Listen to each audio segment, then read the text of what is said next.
ஓம் சாந்தி. August 23, 2025 காலை முரளி பாப்தாதா மதுபன். சாராம்சம். இனிய குழந்தைகளே, தந்தை உங்களை இந்த ஞான ரத்தினங்களால் அலங்கரித்து உங்களை திரும்பவும் தன்னுடன் வீட்டிற்கு அழைத்து செல்வதற்கு வந்துள்ளார். பின்னர் அவர் உங்களது ராஜ்யத்திற்கு உங்களை அனுப்புவார். எனவே இந்த அளவற்ற சந்தோஷத்தில் இருங்கள். ஒரேயொரு தந்தை மீது மாத்திரமே அன்பு வைத்திருங்கள். கேள்வி: உங்கள் தாரணையை உறுதியானது ஆக்குவதற்கான அடிப்படை என்ன? பதில்: உங்கள் தாரணையை உறுதியானது ஆக்குவதற்கு இன்று நிகழ்ந்தவை அனைத்தும் நல்லதே. அவை ஒரு கல்பத்தின் பின்னர் மீண்டும் நிகழும் என்பதை எப்பொழுதும் உங்களுக்குள் உறுதியாக்குங்கள். நிகழ்ந்துள்ள அனைத்தும் ஒரு கல்பத்திற்கு முன்னரும் நிகழ்ந்தன. எதுவுமே புதிதல்ல. இந்த யுத்தம் 5000 வருடங்களுக்கு முன்னரும் இடம்பெற்றது. அது நிச்சயமாக மீண்டும் இடம்பெறும். இந்த வைக்கோற் போர் அழிக்கப்பட வேண்டும். இவ்வாறாக சதா நாடகம் பற்றிய விழிப்புணர்வில் இருங்கள். அப்பொழுது உங்கள் தாரணை தொடர்ந்தும் உறுதியாகும். பாடல். தொலைதூர தேசவாசி அந்நிய நாட்டிற்கு வந்துள்ளார். ஓம் சாந்தி. குழந்தைகளாகிய நீங்களும் முன்னர் தொலைதூர தேசத்திலிருந்து இந்த அந்நிய தேசத்திற்கு வந்தீர்கள். நீங்கள் இப்பொழுது இந்த அந்நிய தேசத்தில் சந்தோஷமற்றிருக்கின்றீர்கள். இதனாலேயே உங்கள் வீடாகிய உங்கள் தேசத்திற்கு மீண்டும் அழைத்து செல்லுமாறு நீங்கள் அழைக்கின்றீர்கள். நீங்களே அழைத்தவர்கள். நீங்கள் அவரை நீண்ட காலமாக நினைவு செய்கிறீர்கள். எனவே தந்தையும் பெரும் சந்தோஷத்துடன் வருகின்றார். தான் தனது குழந்தைகளிடம் செல்வதை அவர் அறிவார். காமச்சிதையில் அமர்ந்ததால் எரிக்கப்பட்ட குழந்தைகளை நான் திரும்பவும் என்னுடன் வீட்டிற்கு அழைத்து சென்று பின்னர் அவர்களின் ராஜ்யத்திற்கு அவர்களை அனுப்புவேன். அதற்காக நான் உங்களை இந்த ஞானத்தால் அலங்கரிக்கின்றேன். குழந்தைகளாகிய நீங்கள் தந்தையை விடவும் சந்தோஷமாக இருக்க வேண்டும். தந்தை வந்துவிட்டதால் நீங்கள் அவருக்கு உரியவர்கள் ஆக வேண்டும். நீங்கள் அவரை பெருமளவில் நேசிக்க வேண்டும். பாபா உங்களுக்கு தினமும் விளங்கப்படுத்துகின்றார். ஆத்மாவே பேசுகின்றார். பாபா, நாடகத்தின்படி நீங்கள் 5000 வருடங்களுக்கு பின்னர் வந்துள்ளீர்கள். நாங்கள் பெருமளவு சந்தோஷ பொக்கிஷங்களை பெறுகின்றோம். பாபா, நீங்கள் எங்களின் புத்திகளை நிரப்புகின்றீர்கள். நீங்கள் எங்களை எங்களது வீடாகிய அமைதி தாமத்திற்கு திரும்பவும் அழைத்து சென்று பின்னர் எங்களது ராஜ்யத்திற்கு எங்களை அனுப்புவீர்கள். எனவே அத்தகைய அளவற்ற சந்தோஷம் இருக்க வேண்டும். தந்தை கூறுகின்றார், நான் இந்த அந்நிய ராஜ்யத்திற்கு வரவேண்டி உள்ளது. தந்தையின் பாகம் மிக இனிமையானதும் அற்புதமானதும் ஆகும். குறிப்பாக அவர் இந்த அந்நிய தேசத்திற்கு வரும்போது அவ்வாறாக உள்ளார். நீங்கள் மாத்திரமே இப்பொழுது இவ்விஷயங்களை புரிந்து கொள்கின்றீர்கள். இந்த ஞானம் பின்னர் மறைந்துவிடும். அங்கு அதற்கான தேவை இருக்காது. பாபா கூறுகின்றார், நீங்கள் மிகவும் விவேகம் அற்றவர்கள் ஆகிவிட்டீர்கள். நீங்கள் இந்நாடகத்தில் நடிகர்களாக இருந்தாலும் உங்களுக்கு தந்தையை தெரியாது. நீங்கள் கரவன்காரான தந்தையை மறந்துவிட்டீர்கள். அவர் என்ன செய்கின்றார் என்பதையும் அவர் உங்களை எதை செய்ய தூண்டுகின்றார் என்பதையும் நீங்கள் மறந்துவிட்டீர்கள். அவர் பழைய உலகம் முழுவதையும் ஸ்வர்க்கம் ஆக்குவதற்கும் இந்த ஞானத்தை கொடுப்பதற்கும் வருகின்றார். அவரே ஞானக் கடல் ஆவார். எனவே அவர் நிச்சயமாக இந்த ஞானத்தை கொடுக்கின்ற பணியை மேற்கொள்கின்றார். அவர் உங்களையும் அவ்வாறு செய்ய தூண்டுகின்றார். தந்தை அனைவருக்கும் கூறும் செய்தியை அனைவருக்கும் கொடுங்கள். சரீர உணர்வை துறந்து என்னை நினைவு செய்யுங்கள். உங்கள் பாவங்கள் அழிக்கப்படும். நான் உங்களுக்கு ஸ்ரீமத்தை கொடுக்கின்றேன். அனைவரும் பாவாத்மாக்கள். இந்நேரத்தில் முழு விருட்சமும் தமோ பிரதானாக உள்ளது. அது முற்றாக உக்கிய நிலையை அடைந்துவிட்டது. மூங்கில் காட்டில் தீ பற்றும் போது அனைத்தும் முற்றாக எரிந்து அழிந்து விடுகின்றது. தீயை அணைப்பதற்கு காட்டில் நீங்கள் எங்கே நீரை பெறுவீர்கள்? இப்பழைய உலகம் தீயில் இடப்பட உள்ளது. தந்தை கூறுகின்றார், எதுவும் புதிதல்ல. தந்தை தொடர்ந்தும் உங்களுக்கு குறித்துக் கொள்வதற்கு மிக சிறந்த கருத்துக்களை கொடுக்கின்றார். ஏனைய சமய ஸ்தாபகர்கள் அனைவரும் தங்கள் சொந்த சமயத்தை ஸ்தாபிப்பதற்கே வருகின்றார்கள் என்பதை தந்தை விளங்கப்படுத்தியுள்ளார். அவர்களை தீர்க்கதரிசிகள் என்றோ அல்லது தூதுவர்கள் என்றோ அழைக்க முடியாது. இது அதிகளவு யுக்தியுடன் எழுதப்பட வேண்டும். சிவபாபா குழந்தைகளுக்கு விளங்கப்படுத்துகின்றார். அனைவரும் குழந்தைகள், அனைவரும் சகோதரர்கள். சிவபாபா இதனை விளங்கப்படுத்துகின்றார் என ஒவ்வொரு படத்திலும் மற்றும் எழுதக்கூடிய வேறு பொருட்களிலும் நீங்கள் நிச்சயமாக எழுத வேண்டும்.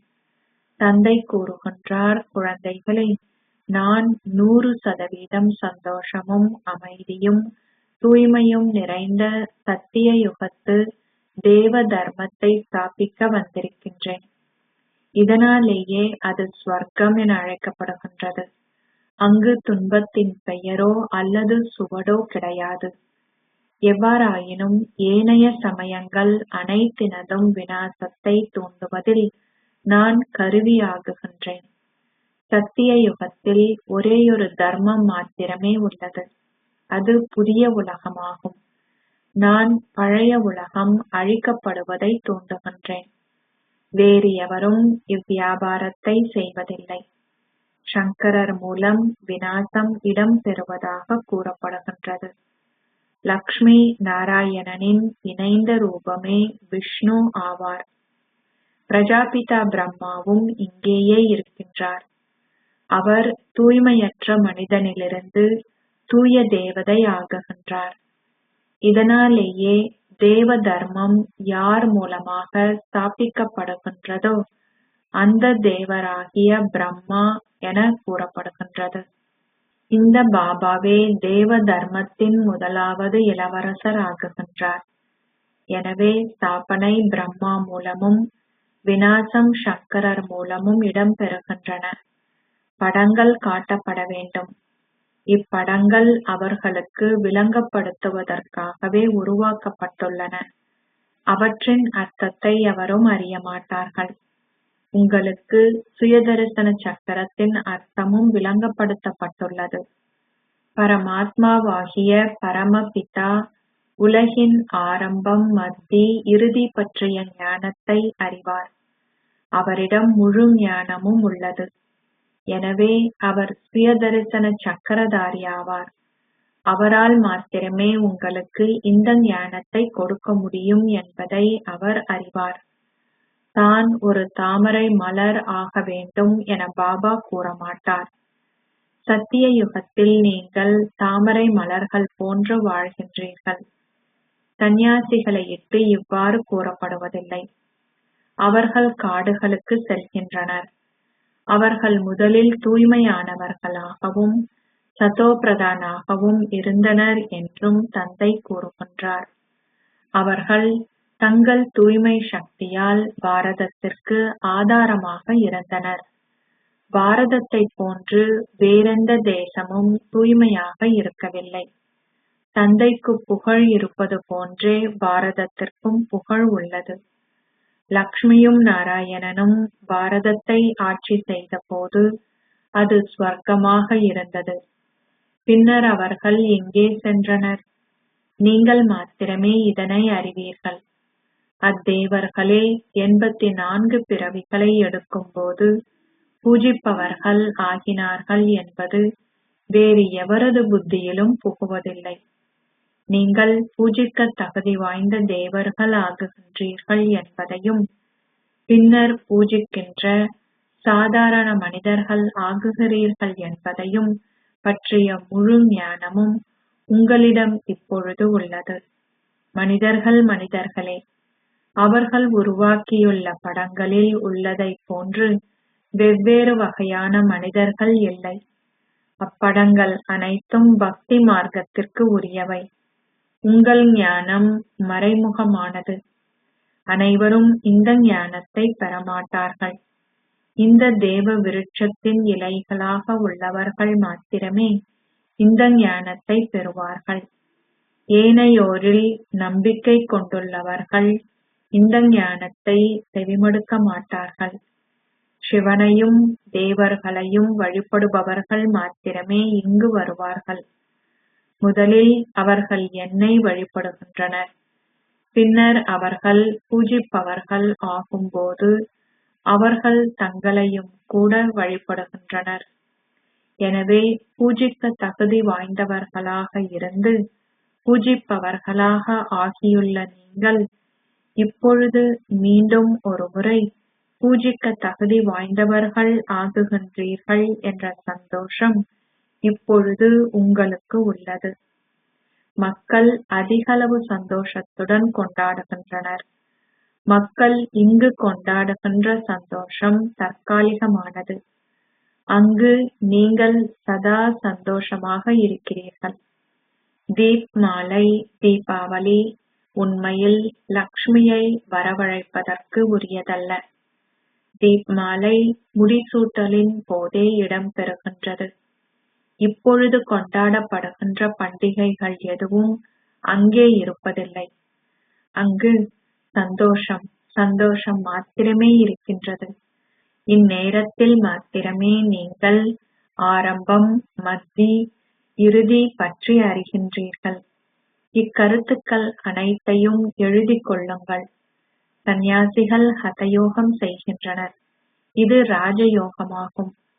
தந்தை கூறுகின்றார், ஒவ்வொரு பக்கத்திலும் ஏதோ ஒரு இடத்தில் நீங்கள் நிச்சயமாக சிவபாபாவின் பெயரை எழுத வேண்டும். சிவபாபா குழந்தைகளாகிய எங்களுக்கு விளங்கப்படுத்துகின்றார். அசரீரி ஆத்மாக்கள் அனைவரும் இங்கு தங்கள் சரீரத்தில் அமர்ந்திருக்கின்றனர். எனவே தந்தையும் ஒரு சரீரத்தின்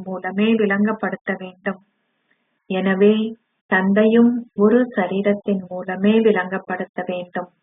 அவர் கூறுகின்றார், உங்களை ஓர் ஆத்மாவாக கருதி என்னை நினைவு செய்யுங்கள். கடவுள் சிவன் குழந்தைகளுடன் பேசுகின்றார்.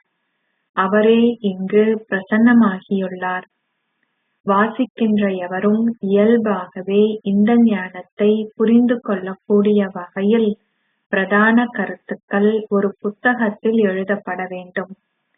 இவை கடவுள் சிவனால் பேசப்பட்ட வாசகங்கள் என்பதால் அவற்றை வாசிப்பதில் அவர்கள் களிப்படைவார்கள். இது புத்திக்குரிய வேலையாகும். உங்களுக்கு இந்த ஞானத்தை கொடுப்பதற்காக பாபா ஒரு சரீரத்தை கடனாக எடுக்க வேண்டும். இந்த ஆத்மாவும் செவிமடுக்கின்றார்.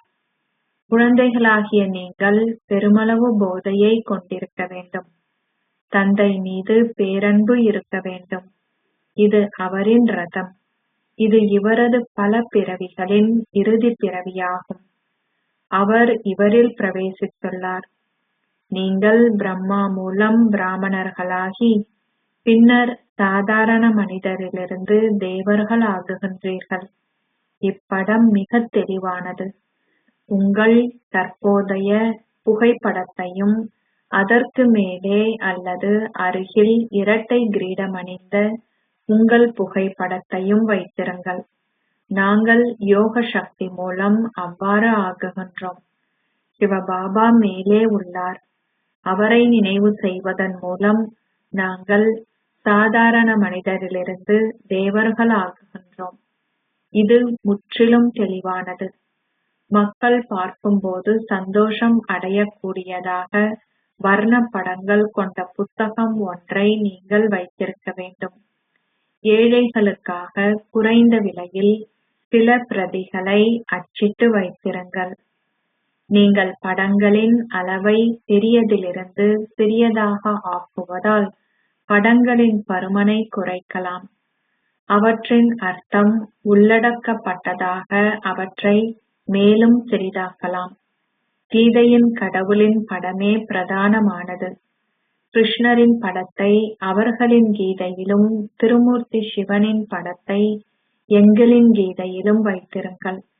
அப்பொழுது பிறருக்கு விளங்கப்படுத்துவது இலகுவாக இருக்கும். பிரஜாபிதா பிரம்மாவின் குழந்தைகளான பிராமணர்கள் இங்கேயே உள்ளனர். பிரஜாபிதா பிரம்மா சூட்சும வதனத்தில் இருக்க முடியாது.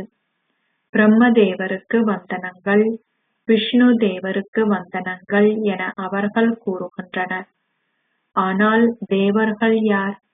தேவர்கள் இங்கேயே ஆட்சி புரிந்தார்கள். அங்கு தேவ தர்மம் இருந்தது. நீங்கள் இவ்விஷயங்கள் அனைத்தையும் மிக தெளிவாக விளங்கப்படுத்த வேண்டும். பிரம்மா விஷ்ணு ஆகுகின்றார், விஷ்ணு பிரம்மா ஆகுகின்றார். இருவரும் இங்கேயே உள்ளனர். உங்களிடம் படங்கள் உள்ளன. எனவே உங்களால் அவற்றை விளங்கப்படுத்த முடியும். முதலில் யார் ஆல்பா என நிரூபியுங்கள். அப்பொழுது ஏனைய அனைத்தும் நிரூபிக்கப்படும். உங்களிடம் விளங்கப்படுத்துவதற்கு பல கருத்துக்கள் உள்ளன. ஏனைய அனைவரும் தங்கள் சொந்த சமயங்களை ஸ்தாபிப்பதற்கே வருகின்றனர்.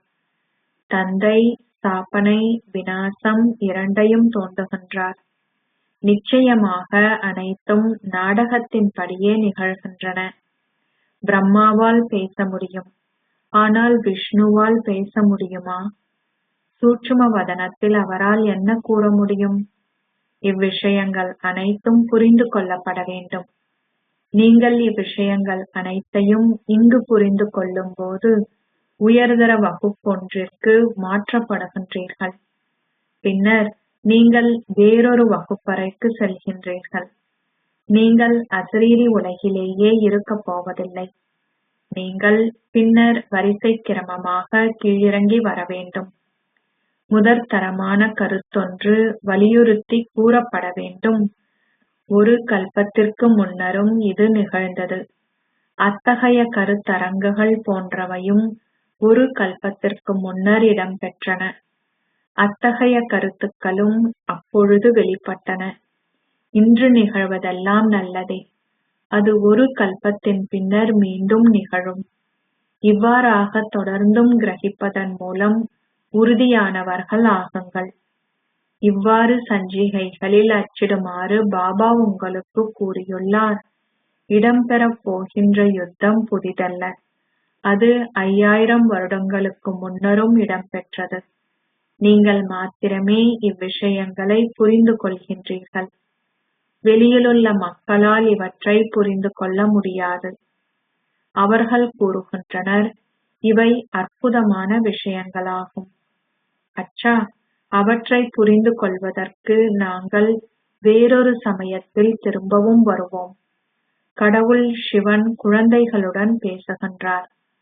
அத்தகைய வாசகங்கள் அனைத்து இடங்களிலும் எழுதப்படும் போது அவர்கள் வந்து புரிந்து கொள்வார்கள். பிரஜாபிதா பிரம்மா குமார்கள் குமாரிகள் என்ற பெயர் இங்கு எழுதப்பட்டுள்ளது. பிரஜாபிதா பிரம்மா மூலமே பிராமணர்கள் உருவாக்கப்படுகின்றனர். தேவர்கள் ஆகவுள்ள பிராமணர்களுக்கு வந்தனங்கள் என கூறப்படுகின்றது. எந்த பிராமணர்கள்? உண்மையில் யார் பிரம்மாவின் குழந்தைகள் என்பதை நீங்கள் பிராமண புரோகிதர்களுக்கு விளங்கப்படுத்த முடியும். பிரஜாபிதா பிரம்மாவிற்கு பல குழந்தைகள் உள்ளனர். எனவே அவர்கள் நிச்சயமாக இங்கேயே தத்தெடுக்கப்பட்டிருக்க வேண்டும். உங்கள் குலத்திற்கு உரியவர்கள் இவ்விஷயங்களை மிக நன்றாக புரிந்து கொள்வார்கள். நீங்கள் தந்தையின் குழந்தைகள் ஆகியுள்ளீர்கள். தந்தை பிரம்மாவை கூட தத்தெடுக்கின்றார்.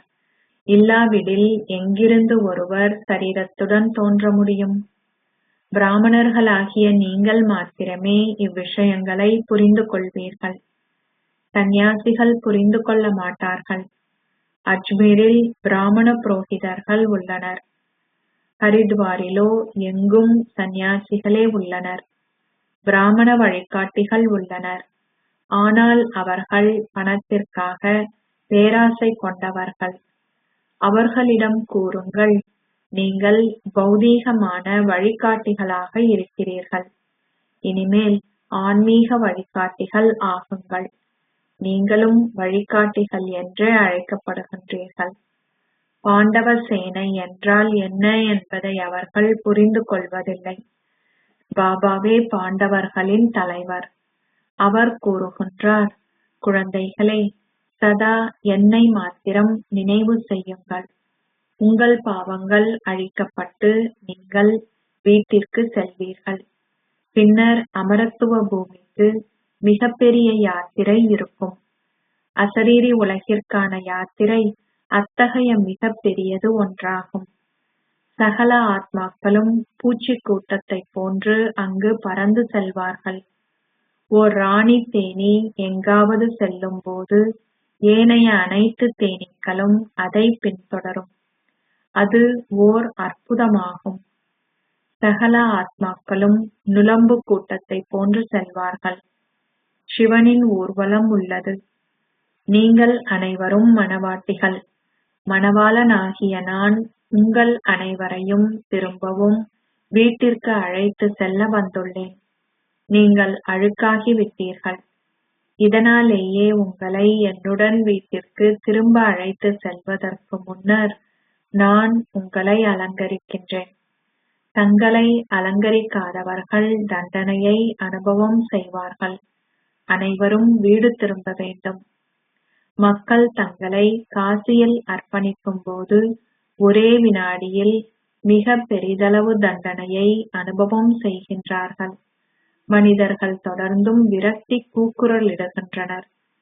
காசியிலும் அவ்வாறே ஆகும். பல பிறவிகளின் துன்பத்தையும் தண்டனையையும் அனுபவிப்பது போன்று அவர்கள் உணர்வார்கள். பல பிறவிகளில் செய்த பாவங்களுக்கான தண்டனையை பெறுவதைப் போன்றே அத்துன்ப உணர்வு உள்ளது. நீங்கள் எந்தளவிற்கு அதிகமாக தண்டனையை அனுபவம் செய்கின்றீர்களோ அந்தளவிற்கு தாழ்ந்த அந்தஸ்தை பெறுவீர்கள். இதனாலேயே பாபா கூறுகின்றார், யோக சக்தியால் உங்கள் கணக்குகளை தீர்த்து கொள்ளுங்கள். தொடர்ந்தும் நினைவு சக்தியை சேமியுங்கள். இந்த ஞானம் மிக இலகுவானது. இப்பொழுது மிக சரியான இந்த ஞானத்துடன் ஒவ்வொரு செயலையும் செய்யுங்கள். தகுதியானவர்களுக்கு இந்த ஞானத்தை தானம் செய்யுங்கள். ஒரு பாவாத்மாவுக்கு தானம் செய்யும் போது தானம் செய்தவர் பாதிக்கப்படுகின்றார். அவரும் ஒரு பாவாத்மா ஆகுகின்றார். கிடைக்கின்ற பணத்தை கொண்டு பாவங்கள் செய்பவர்களுக்கு நீங்கள் ஒருபோதும் பணத்தை தானம் செய்யக்கூடாது. உலகில் பாவாத்மாக்களுக்கு கொடுப்பதற்கு பலர் தயாராக இருக்கின்றார்கள். எனவே நீங்கள் இனியும் அதை செய்யக்கூடாது. அச்சா, இனிமையிலும் இனிமையான அன்புக்குரிய, எப்போதோ தொலைந்து இப்போது கண்டெடுக்கப்பட்டிருக்கும் குழந்தைகளுக்கு உங்கள் தாய் தந்தையாக இருக்கும் பாப் தாதாவின் அன்பும் நினைவுகளும் காலை வந்தனங்களும். ஆன்மீக தந்தை ஆன்மீக குழந்தைகளுக்கு நமஸ்தே சொல்கிறார். ஆன்மீக குழந்தைகள் ஆன்மீக தந்தைக்கு நமஸ்தே சொல்கின்றனர்.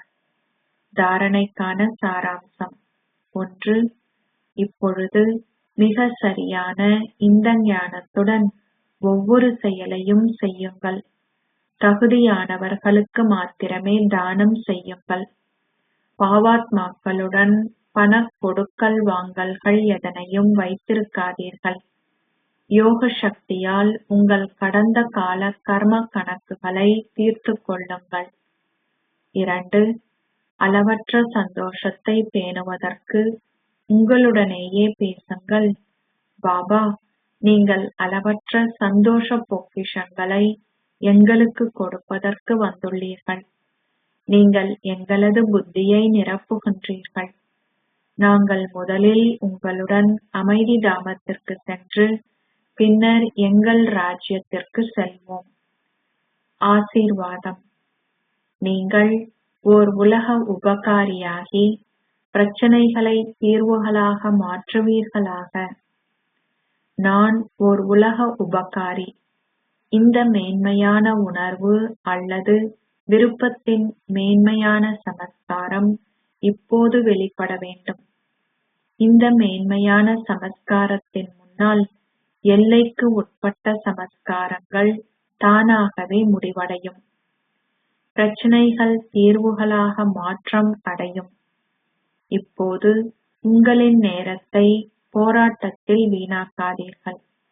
ஆனால் வெற்றியாளராக இருக்கும் சமஸ்காரங்கள் வெளிப்படட்டும்.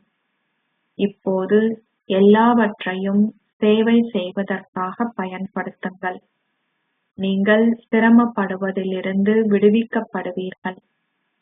பிரச்சனைகளுக்குள் செல்வதற்கு பதிலாக தானங்களை வழங்குங்கள். ஆசீர்வாதங்களை வழங்குங்கள்.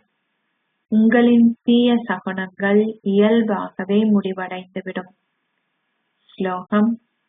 யாராவது ஒருவரின் பலவீனங்களை அல்லது குறைபாடுகளை பற்றி பேசுவதற்கு பதிலாக நற்குணங்களின் ஸ்வரூபமாகி நற்குணங்களை பற்றி மட்டுமே பேசுங்கள்.